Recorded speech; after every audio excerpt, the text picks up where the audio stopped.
Hi, this is S.G. Brownlow, and this time I want to talk a little bit about the causes of psychological healing and spiritual healing.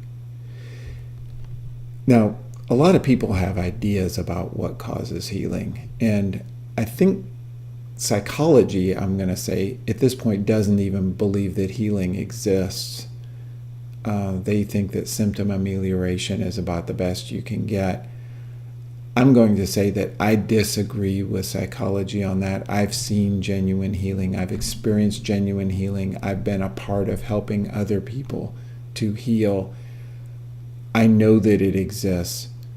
But I think the reason that we don't think it exists as psychologists is that we really have bad theories about what causes healing. So I'm going to mention now 4 very common ones that people have and why I don't think they really cause healing. So number 1 is, well, if we change our behavior, then that will heal us. I think that's backwards. Certainly when people heal, their behavior changes, but I think we know that when we can go in and try to change behavior, what happens when people get under stress is that their behavior reverts to the way things were to begin with, which shows that they never really healed. Number 2 is thinking. Somehow there's this big idea that's current right now that if we change our thinking, then we'll heal ourselves. And in reality, the same thing that's true of behavior is true of thinking. We can go in and try to change our thinking, but under enough stress, our old thinking will return, which shows that we really haven't healed ourselves. Number 3 is catharsis. There's this idea that if we just vent enough, that we can get these emotions out of our system and that will heal us. Well, in fact, when people vent, what they usually vent is a lot of defensive emotional stuff. Fused emotions, replacement emotions, misattributed emotions. What they're venting is not something that will heal them. In fact, if you look at the different types of emotions, and I have some information on the 5 types of emotions that you can download and look at, but if you do that, you'll see that the only kind of emotion that really follows that idea of if you get it out, then it will help you, are bypassed emotions. And even then, getting it out isn't the part that helps you. And that's the kind of emotions that are the least likely to be vented. And so that whole model really doesn't work, and in fact puts people further and further behind and more defensive and more stuck when they try to use venting. The 4th model I want to talk about briefly is insight. There's this idea that if we only develop enough insight, then we'll heal.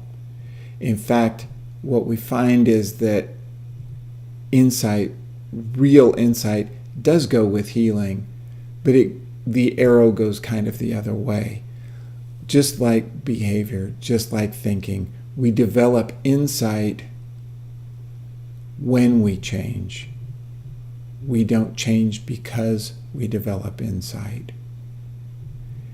And so if it's not behavior, if it's not thinking, if it's not catharsis, if it's not insight, what is it?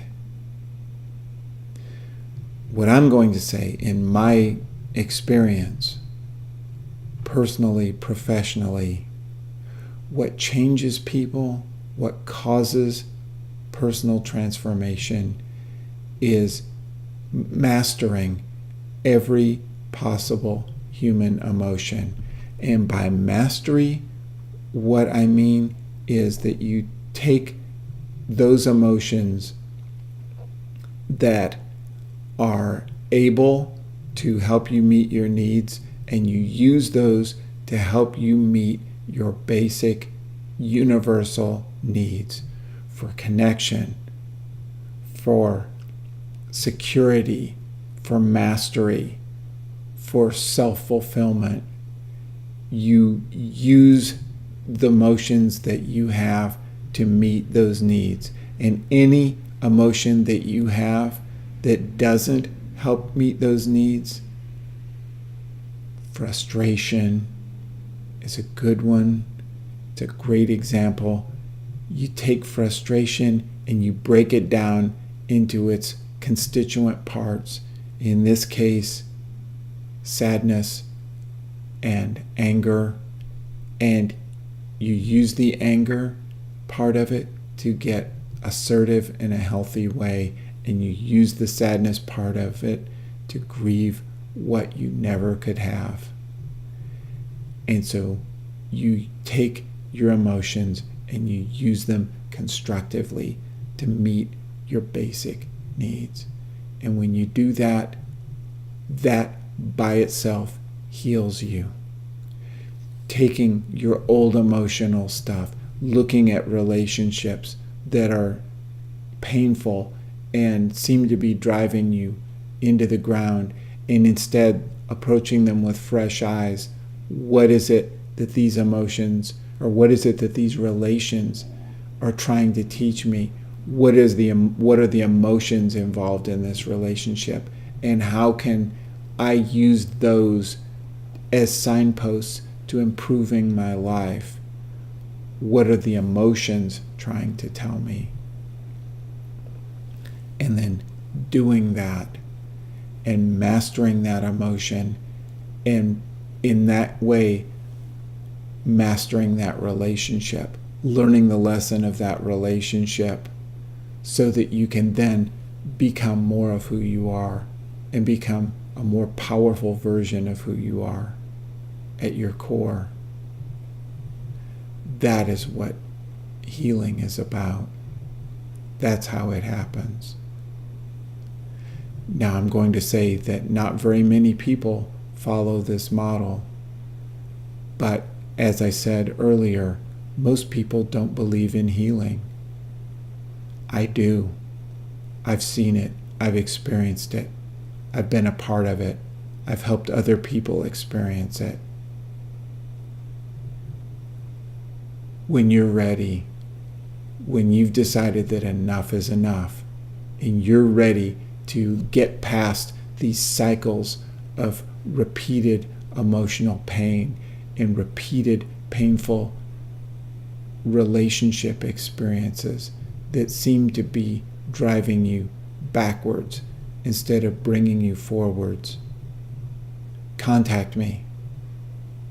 I can help. That's what I live for. Do it soon. And I'll see you next week with another video.